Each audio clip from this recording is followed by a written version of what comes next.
There was a time during the late 80s when I really believed that Ami Dolenz was going to be a huge megastar. This girl seemed to have it all, and for a moment, everywhere I turned, there she was. However, it turns out that life had other plans for Ami.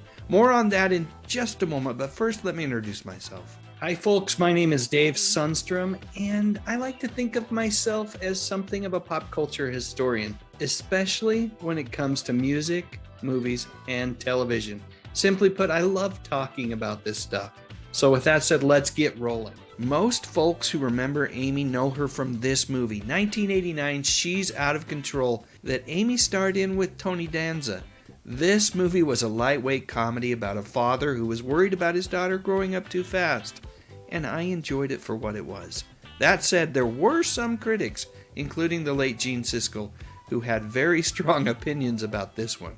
And when I saw She's Out of Control, I became so depressed I actually thought about quitting my job as a film critic, feeling as though the movies had abandoned me. Even before the release of She's Out of Control, I do remember seeing Ami on both the big and small screens.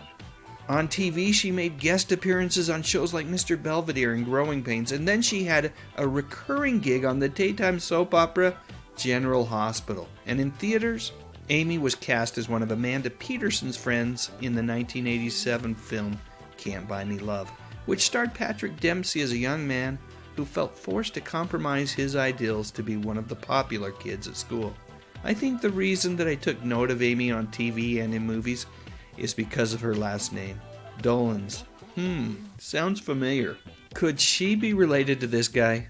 Indeed. Ami is the daughter of Mickey Dolenz, who with Michael Nesmith's recent passing is now the last surviving member of the Monkees. While I was a bit too young to remember the Monkees when their show originally aired in the late 60s, I had still found their music and become a fan.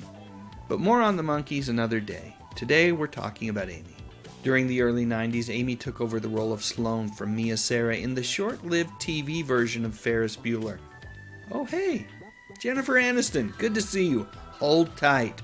Your hit TV show isn't all that far away from making its debut. After Ferris was cancelled, Ami had a memorable role as a genie in the comedy Miracle Beach. I don't know if this one actually hit theaters. I remember seeing it at the video rental store. And after that, more and more of Ami's films would be direct-to-video. Along with occasional TV work on shows like Murder, She Wrote, where she got to villainously do away with Mickey Rooney, Ami starred in movies like Witchboard 2 and Pumpkinhead 2. And as the 90s came to a close, it seemed like Ami's appearances were really starting to dwindle. So what happened and where did Ami Dolenz go?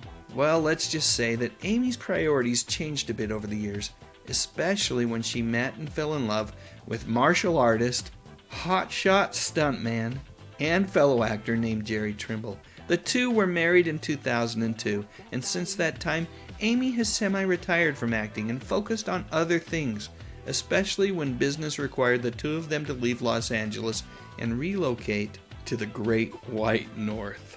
I wonder if Ami ever runs into these guys, or at the very least fellers who look like them. Since moving to Canada, Ami has focused on a handful of things that she's always loved doing. She wrote a children's book titled Harold and Agatha, The Mysterious Jewel, which was influenced heavily by stories that her father Mickey had told her while she was growing up. She also went back to school with the goal of becoming an illustrator and artist, and I've got to say that I'm really impressed with her work.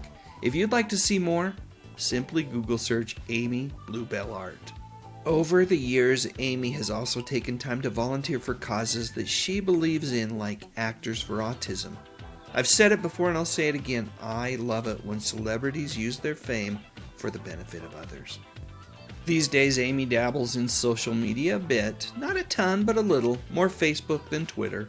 And it was on Facebook that I learned that Ami now has dual citizenship. I think it's fair to say that she's definitely not out of control, and this woman is living her best life each and every day. Alright, now it's your turn. Please share your memories of Ami in the comments section, and while you're at it, I would appreciate a thumbs up if you enjoyed this video, and what the heck, why not subscribe to the channel? I talk about music, movies, and mostly TV from the 50s, 60s, 70s, and 80s. You know, the good stuff. But most importantly, and as always, thank you so much for watching.